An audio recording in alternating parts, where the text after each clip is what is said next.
Communication of extreme ideology is getting more and more difficult to track in the wake of the January 6th insurrection, and extremists' views may be growing because of it. Conversations among these groups are moving to encrypted apps and message boards free from moderation.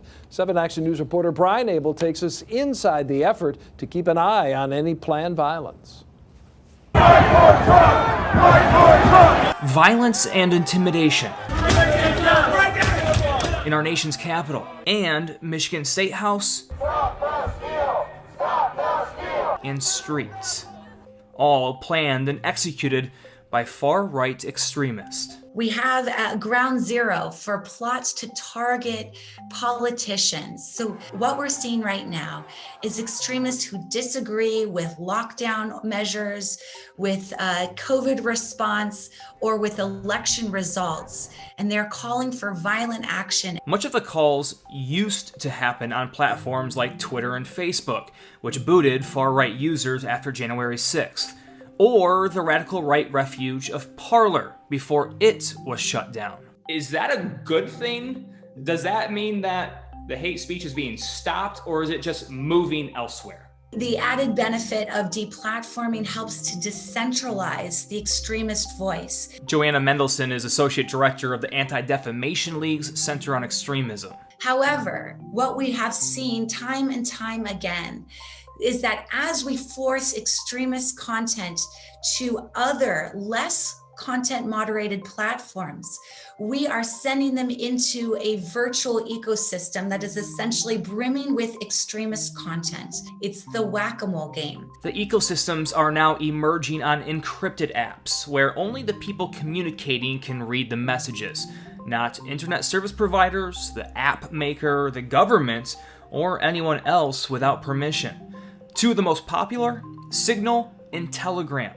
Telegram surpassing the 500 million user mark, 100 million of that in January alone. Some of its users, white supremacists, neo-Nazis, and far-right militias like the Proud Boys, with some of its members part of the occupation at Michigan State House, others facing charges for the riots on Capitol Hill. We started using Telegram to communicate and start group messages.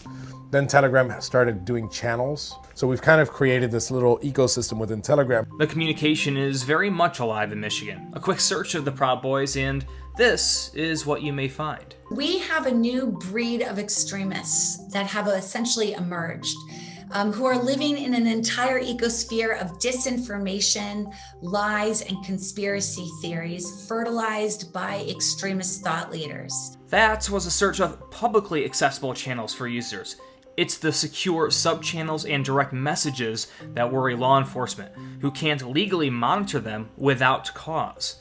And that is where the Anti-Defamation League comes in, working as observers, flagging potentially criminal communications, giving investigators just cause. We have seen numerous plots throughout this last year alone where law enforcement have successfully mitigated plots and attacks that target our community.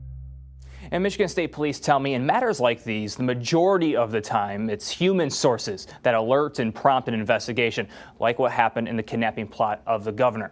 But these apps and dark web message boards are also being used to recruit and grow the ideologies, with particular outreach toward QAnon supporters, many of whom found their belief system shattered after the 2020 election results.